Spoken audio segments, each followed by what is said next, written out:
Good morning everyone and welcome to El Paraiso. So this is just a quick visit, no, kasi hinatid lang natin yung Vanda Sanderiana na nabili ko kasi kawawa sila doon sa bahay. At least dito sa garden they could be able to be situated in a place na talagang they could be able to adjust. But before that, for those who are new to this channel, I want you to subscribe and then hit the notification bell so that if I have new videos relating to growing and cultivating orchids, you will always be updated.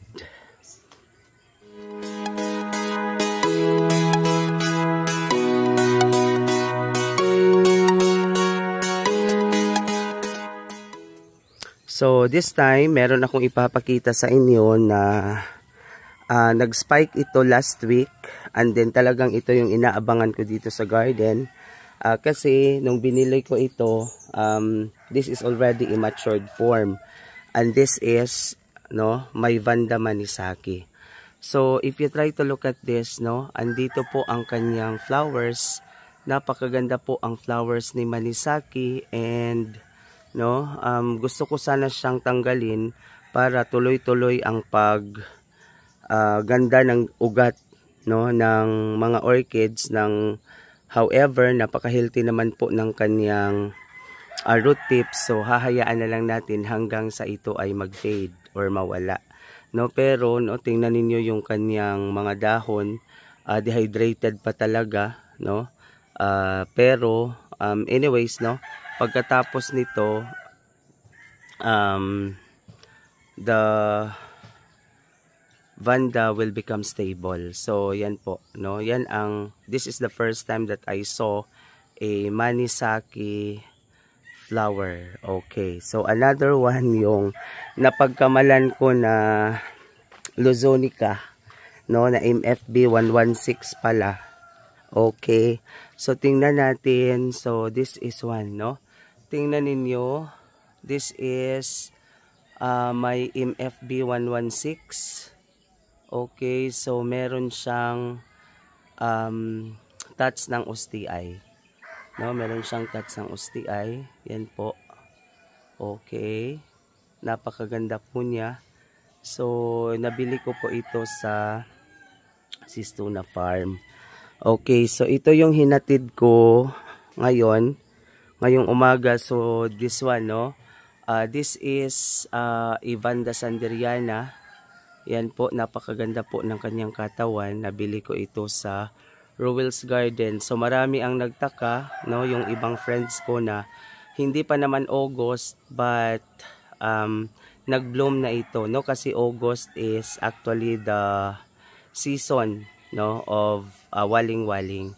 Pero nung tiningnan ko doon sa likod, wala talaga siyang spore, that's why this is an authentic Vanda Sanderiana. Siguro off-season lang yung kanyang pag-bloom. Tingnan niyo, napakaganda po niya, Napakaganda. And then meron siyang 3 spike. Okay. So ito yung inaabangan ko this month na magka-spike, This is actually coming from Sir Makaraig. Okay. So meron pa bang nag-bloom dito, bago tayo aalis kasi pupunta pa ako sa school. Okay, saan na 'yun? Yan, naghahanap talaga tayo ng may spike. Okay, so this one, this is a dendrobium, napakaganda.